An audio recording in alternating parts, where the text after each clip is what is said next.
പാതി വില തട്ടിപ്പിൽ നാടെങ്ങും പരാതികൾ. തൃശൂർ വടക്കാഞ്ചേരിയിൽ 48 പേർക്ക് പണം നഷ്ടമായെന്ന് പുതിയ പരാതി. തട്ടിപ്പിന് അനന്തകൃഷ്ണൻ മാധ്യമപ്രവർത്തകരെയും മറയാക്കി.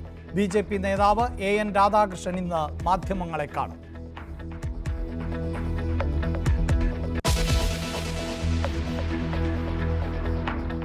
അനന്തകൃഷ്ണനെ കസ്റ്റഡിയിൽ വാങ്ങാൻ അന്വേഷണ സംഘം ഇന്ന് കോടതിയിൽ അപേക്ഷ നൽകും. അനന്തുവിന്റെ ബാങ്ക് അക്കൗണ്ടുകളും പരിശോധിക്കും.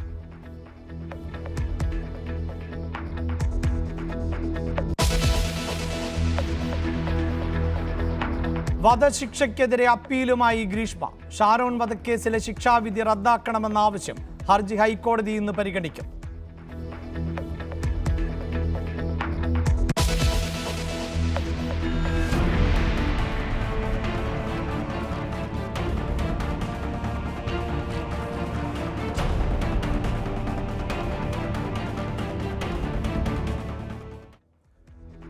പുതുവത്സര ദിനത്തിൽ ഓട്ടോ ഡ്രൈവർക്ക് പോലീസിന്റെ മർദ്ദനം. മർദ്ദിച്ചത് ഇടുക്കി കമ്പംമെട്ട് CI.